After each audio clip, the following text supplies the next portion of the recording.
Hi, everyone. Welcome to another episode of WriterGirl's Tips in 10 Minutes.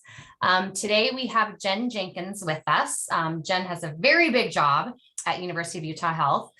She is the Web Content, SEO, and Analytics Manager, and now can add even professional speaker to your credentials, as she just spoke at HCIC. If you were there and attended, you probably saw her presentation. It was really cool. We loved it. Thank you so much for joining us. Thank you. I'm excited. I love to talk to people about this topic. So we have invited you to come and share some quick tips on getting a content strategy started. So we certainly can't touch on all of the topics today, but thought in 10 minutes, maybe we can touch on 2 or 3 topics. So we heard, to get started, we heard at your presentation, you did a poll before the session got started, and you asked the question, who has a content strategy? And I think if I remember, like 70% of the attendees said they did not have a content strategy in place. Is that right? It was a documented content strategy. Documented. Okay. Yeah, a lot of people think about it, or they have an outline in their head, or they say, these are the audiences I'm targeting. The challenge with that is that it's much harder to show your results and to really say, here's what we did for the organization with this. What's some quick advice you would give to help a healthcare marketer get started on creating their own content strategy or documenting their own content strategy, kind of like your 2 to 3 essential elements to get started? Always the audit, right? The content audit is essential. One thing that I always say is it could start small. Like, people always think we have to start from an institutional level. That is really hard. I'm from an academic medical center. It is really hard. You're working with like 3 to 4 different business models, right? Which each have different audiences. So who are you focusing on? Where's the business impact? So sometimes I say, why don't you just start with a small piece, demonstrate proof of concept, so to speak, right? And that's why I was sort of looking at an autopsy, because I was like, here's a whole bunch of small pieces we put together that create like this big picture, which is really almost a different way of looking at it. But I felt so good. Megan Casey did like the content strategy toolkit. She's with Brain Traffic, Christina Halverson's group. And she said in her book, she was like, content strategy is not linear. And I was like, yes, that totally describes what I'm doing, because it's not linear, but it still works. It's like the Google algorithm is really made up of tons of tinier algorithms or smaller algorithms that build up to this overall picture. And so that's really what you're doing with your content strategy. I guess it's trying to make it less intimidating, right? You start with an area, you identify business impact. Like, that's the most important. That's so hard to get sometimes, but yes, identify because you've got the strategy and then the business impact, and you want to kind of chart it. Where can we make the most impact on our business goals with our content strategy? So if we're starting small, it's like we're walking before we run, so in your case, where did you start? I mean, what was your example of we started small? Was it like a kind of a low hanging fruit in terms of a service line? Was it maybe give us an example of where you started? Absolutely. I started with auditing things, which seems so obvious, but at the time nobody was. So as a health institution, we have like grown 50% in the last 8 years, as long as I've been there. And so we had content, we had websites, but they evolved hugely, like when we start talking about scalability. And so after a while, it was like, wait a minute, what content do we have and what do we not have? And we had specific budgets backing like women's health and cardiovascular service lines. In an ideal world, you'd say, here's our overall, for clinical content, here's our content strategy. We didn't have a unified approach to that. So I just started by auditing like one service line.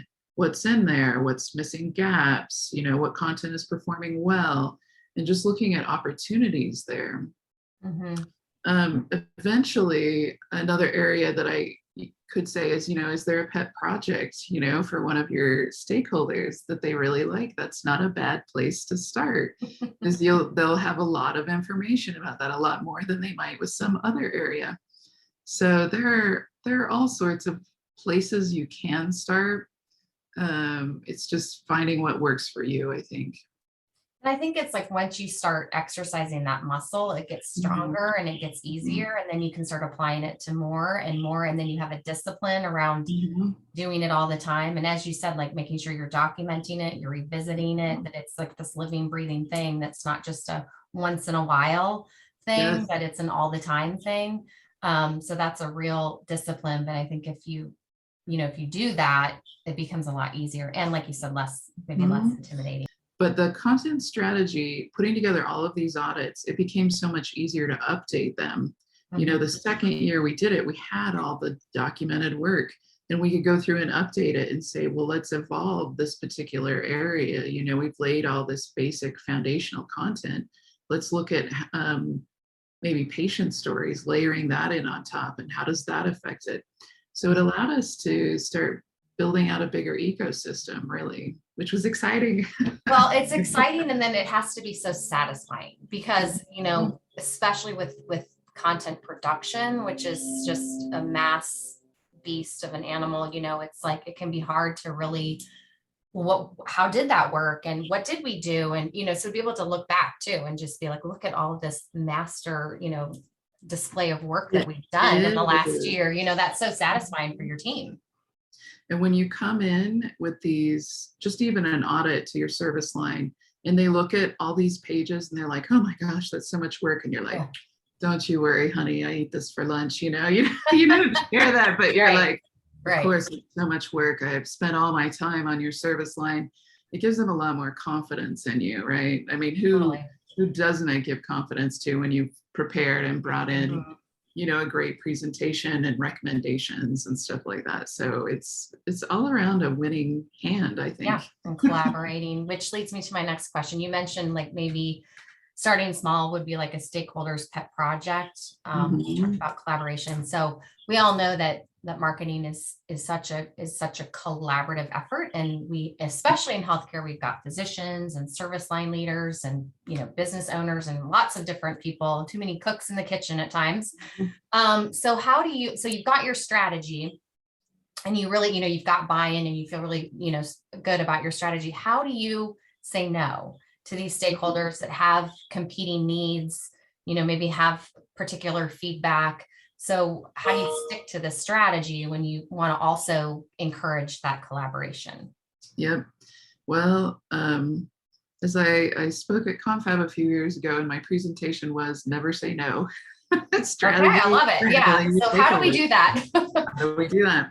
There are a couple key phrases. There is yes and, right? Usually if the stakeholder makes a request, it's something, they feel it's important. You need to figure out a way to work it in maybe either an aspect that sort of reduces the amount of work. It sounds funny, but all of our stakeholders want to say, we are so amazing and we established the center and we have this history. A lot of patients are less inclined to care about that and more inclined to say, what are the benefits for me?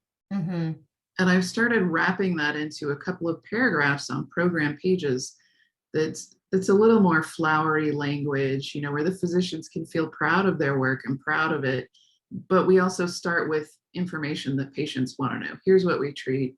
Here's who you contact. Here's how you get a hold of us. And then it's like, why should you choose us? We're this amazing, And so we're satisfying the need without completely restructuring all of our content and sort of fitting it in. The other thing I always say is you can say not yet. You can say, you don't say not yet, you say, now for this budget season, right, or this next sprint, you always put a timeline on it, because then it's like, of course we can do that. Let's schedule it for, fiscal year 2, quarter 3. You know what I mean? If you can make it, if you attach those sort of timelines, everybody feels better about it. So I think we have time for one more question, and I'm not sure you can answer this quickly because it seems like a really big question, but you talked a lot about content modeling in your session. And that was something that, afterwards, a few people felt a little bit less familiar with that concept. Maybe just tell us a little bit about what that means as it relates to a content strategy. For sure. So content modeling can be more based on a granular, right, on a page where you say, here are all the specific parts that make up a page. You have the text, you have like maybe the physician image, you have a dynamic news feed, and it can expand also to be as large as identifying all your content types across your system.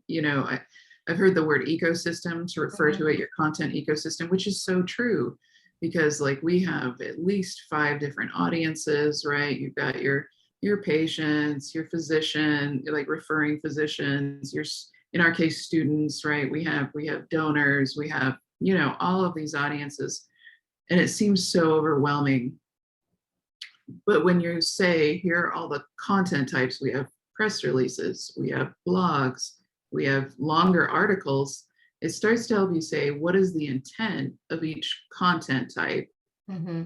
And how do they relate? Because I think the hardest part is figuring out how do these interact with each other and what benefits do they have in the overall system. Mm-hmm. I will tell you something I discovered.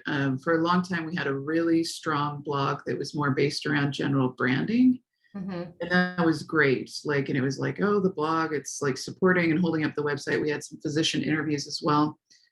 But that didn't mean there wasn't a need as well for health library pages. Mm-hmm. And we had content that was from a vendor, right? Just that we put up, but it wasn't integrated.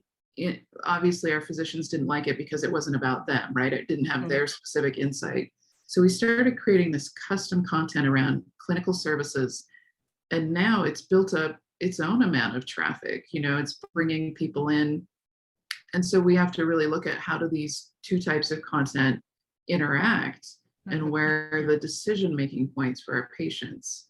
Mm-hmm. And so that's a content model. You identify like, here are all the different content types, and it's just a more holistic way of looking at it.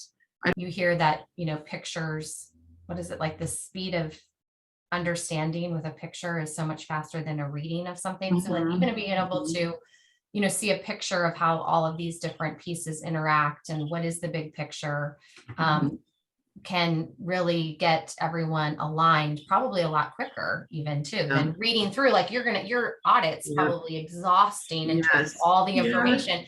So you can distill that into too, like some sort of a picture, a puzzle or whatever that someone can look at. It does help. You need to see content organized in different ways. People understand it differently, they learn differently, but you also see different points of view. At least I found from reading, you see a different viewpoint than you see, like you said, from viewing it visually. So yeah.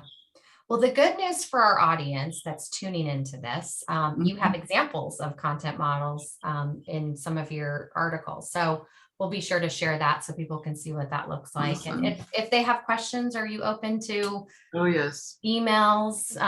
If they have any questions? Okay, great. Well, I appreciate preparation. Yeah, I'm like, if I've done the work, feel free to ask for. Yeah, well, you've done some really great work, and we really appreciate you taking the time to share that with us and with our audience. Great, thank you so much. I appreciate it. Take care. See you later. Bye. Bye.